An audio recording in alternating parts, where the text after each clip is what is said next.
this. I want to talk about Bob Iger blaming COVID and just about everyone else for the failures of the Marvels, whereas the Daily Wire is seeing massive success. It looks like the Marvels, which cost $250 million to make, isn't even going to make $100 million here in the U.S. So it's going to be a financial disaster. I know they wanted to make a lot. I know they wanted to make a lot of money, but is it going to make its money back? No, not even close. Oh, wow. No, think about this. So if it costs $250 million to make, you add another 125 for budget for marketing. Marketing, yeah. That's the biggest part of the budget. Now you can't even get a movie, supposedly a studio movie made, if you don't have the marketing budget pre-approved. Forget about the production budget, but if you don't have like a 30 to 50 to $60 million marketing budget, the movie won't even get approved to be made. Yeah, so for this film, imagine $250 million. You add $100 million for budget. That's a conservative estimate. It could be a little bit more than that. And it made $100 million domestically. You only keep 50% of that, so it hasn't even gotten that far yet. That's the split with the theaters? Roughly 60-40 with Disney, I believe. Okay. Here in the U.S., it averages out to 50-50 when you account for what they make overseas. Like if in China, the U.S. like movie studios only make about 25%. China keeps the rest, and then it's 50-50 with the rest of them. So it averages out. I'm surprised that China would do that. Yes, isn't that shocking? But basically, he says that this is the fault of COVID, which makes no sense because the movie was made at Pinewood Studios in the UK, which did not have COVID regulations while this was going on. Yeah, he said the Marvels was shot during COVID. There wasn't as much supervision on the set, so to speak, where we have executives that are really looking over what's being done day after day after day. Is he kind of throwing the director under the bus here? Yeah. She left the film during the post-production, which is weird. Yes, behavior. for a movie of that size to then leave in post-production to go start your next project and not follow it through all the way done through editing and locking pictures. I think they wanted the social brownie points for choosing a young female black director, and they didn't want her to be all that involved in the making of the film. And I point this out all the time, which is why I find this particularly... It sounds like a documentary about Kamala Harris. Yeah, I know. An untalented black woman fails her way to the top. The reason why this is so egregious is because Marvel in particular, maybe not just necessarily Disney, Marvel is known for being... They will hire bigger name directors. They've hired Sam Raimi. They've hired... the Russo brothers weren't huge when they started. The Russo brothers started on TV and commercials, but they will hire bigger name directors. But for the most part, like when they hire people to do Black Widow, they said the lady who they hired, the two people that they hired, they said, are we going to do the action scenes? They said, we'll take care of that.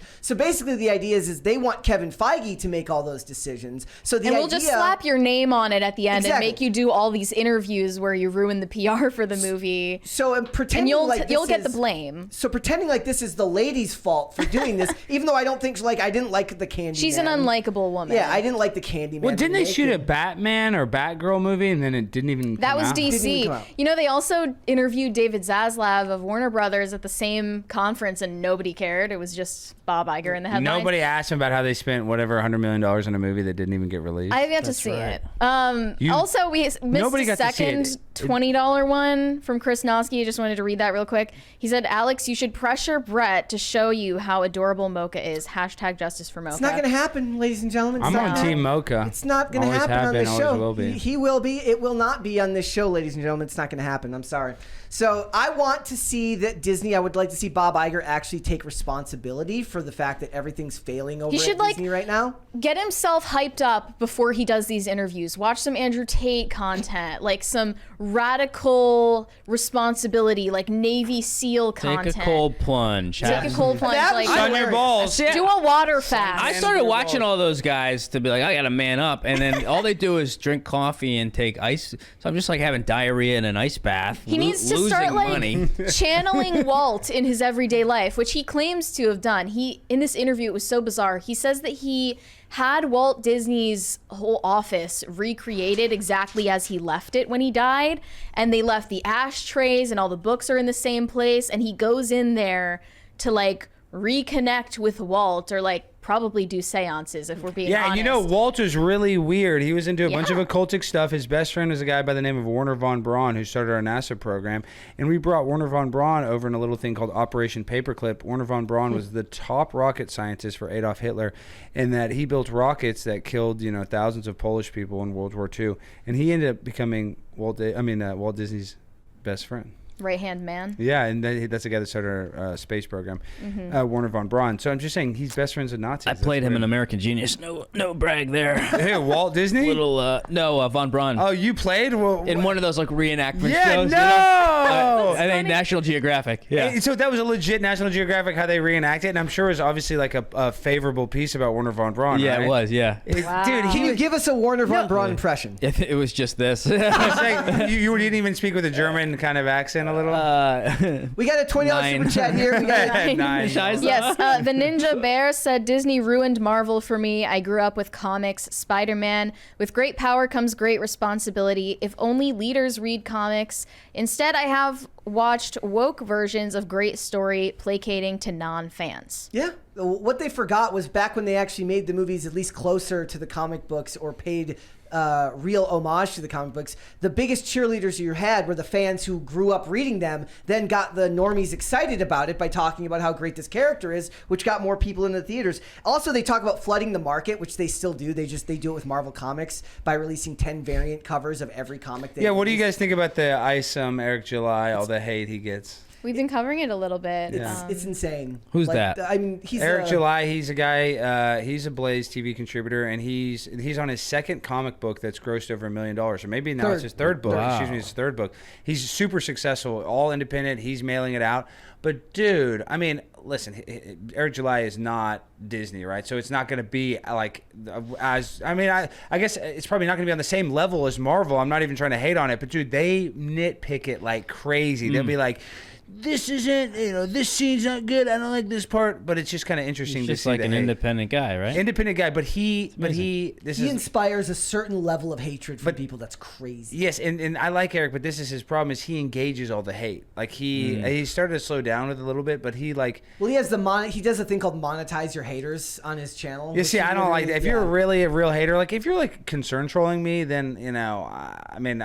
I can maybe like you can kind of get concern trolled by people that would call themselves a fan, but when he knows that these people hate his guts and he's interacting with them, I don't do that. If you hate me, you're blocked. I don't even want to deal with your negative, low vibrational energy. And it makes your day easier, right? To not have to sit there and deal with the negative energy. You have to decide that you're not going to engage at all. You can't dabble in it because you can end up going down a. That's what I'm saying. As soon as you even like a response to. Oh, that's why you blocked me. I don't have you blocked, but there's all these trolls. Yeah, you have to block them. You really do. I know, and that people are like, oh, what a wimp, you blocked him. It's like, no, dude, this is my social media. I don't want you, always commenting bullshit, bringing down whatever I'm posting. Like, I don't know. But so Eric July, I just think instead of blocking, which I would do, he engages with it, so it creates all this controversy, which is entertaining if you like drama. If it kind of like promotes his stuff, I could see what doing. Well, yeah, there's a financial incentive to do it, but even then the people who are hating on him should understand like you're only helping him. Like then it's just you have a lack of emotional regulation, and you can't just stop yourself from saying something negative to someone because you're like a child, right? You have to get your petulant response out really quickly. That's how Trump got elected. That is all the true. hate for him. Well, and this is one of my good friends, Cecil. He has a new comic book coming out called Cash Grab. But the fact that we're adults and we're yelling about comic books just shows you how dumb we are. I mean, that's part of growing up living in the West, right? It's guess. Like your life is just easier. Yeah, this is white people problems. Yeah, but also it ties into the culture war, which is what a big part of what the Daily Wire is talking about, a big part of what the Blaze and all these people deal with. Just because it's a medium that people may look at and be like, oh, that's kind of silly. Well, then if that's silly, then where do you draw the line? Is at what type of literature is it now acceptable to criticize and make it part of the culture war, right? Comic book characters have been around since the 30s or the 40s, and were a big part of America's development. So I mean, the money that those mediums have a potential to make is not silly. Like, obviously from Eric July's success, we can see that. Yeah. And that's what these bigger companies aren't considering because they're too big to fail. They don't think about that. They might be taken down by so many smaller ones. If there's 2 or 3, 4 more Daily Wires, all making their Lady Ballers movies, now, you know, then you have a real shot at taking these companies down, I think. That might actually work too over time because we're going to decentralize. Things are decentralizing away from, you know, the Disney has what? They had ABC, they have all these channels, right? All pushing the same exact message. But if you're looking for variety in content, YouTube, like you said, you watch almost you don't watch any streaming service anymore. No. You watch YouTube or you Literally watch the internet. YouTube just and then, internet. Yeah, right? I watch like YouTube. I'm reading stuff on the internet. I watch some sports. I'm not a ton because I think that's all kind of rigged. Not all of it, but you know what I mean. I'm saying I don't even get the same joy from. We need the sports Crane anymore. Bros on. We need Crane and Cohen. Yeah, well, they'll probably tell you there is something weird with sports. I mean, Tim Donaghy, a referee in the NBA, went to jail for fixing games. So if you don't think that there's ever been a ref fix the game, put Pete Rose in the Hall of Fame. Exactly right. He deserves to be in the Hall of Fame 100%. Really, not only should they put Pete Rose in the Hall of Fame, as long as they're going to use clips of Barry Bonds to sell their Barry stuff, Bonds. then put him in the Hall of Fame. Who cares? Is Mark McGwire in the Hall of Fame? No. Are you kidding me? I don't believe any of the steroid players. I think Roger Clemens got. got in and he got caught using steroids. Which is, dude, I don't care how many steroids. I'm not pro steroids by any means. But I'm absolutely pro steroids in baseball. Well, yeah, I mean, whatever, if it helps him heal. But you still had to hit that home run. I mean, you still had to have the hand-eye coordination. That's ridiculous. I still think, like I said, I want them to create, and somebody actually made like a post about this after I said this. I want a league where not only are you allowed to use all of the performances, you're encouraged to use it. I want every pitcher's hand to look like it's covered in muck and goo to throw the best slider you've ever seen. And I want all the players to look like roided out pro wrestlers who are just chomping down on their gum at like 800 miles an hour as they all just launch balls into like the next county. Baseball was fun during No one the steroid cares era. about other industries, right? Like every comedian writes jokes on cocaine. They're performing on cocaine. They don't get discredited. Performance-enhancing drugs. Every chef is on coke. Every chef is on, literally, like, you get weed. If anybody, this is a little drug tip for you guys. Do not listen. If you're a kid, turn this off. If you ever want to score, just go to any kind of, like, mediocre restaurant. You know, not some 5-star. They might be annoying. But you just go to, like, not a Chili's, but, like, a mom-and-pop type Chili's. You ask the cook, hey, where can I get some blow? They're going to 2 seconds. He'll tell you. You've tried it before. Yeah, and like San Diego, I did it. I kind of like a dive bar that had a restaurant. I was like, you know, can I go back in the kitchen? And I literally, I asked a Mexican dude. I was like, hey, yeah, cocaine, and they were like, oh yeah, no problemo. My cousin Hector. So you're just like, can I go back in the kitchen? Yeah, you just kind of walk back there. You know, you're allowed They to were walk. just like, see? Yeah, you're just like, hey, look, I'm not a cop. I'm just a drunk kid trying to get high, man. Help a brother out. Thanks for watching. Listen to full episodes of Pop Culture Crisis on Spotify. Keep up with us on social media and make sure you subscribe and ring that bell so you never miss the show. Bye, guys.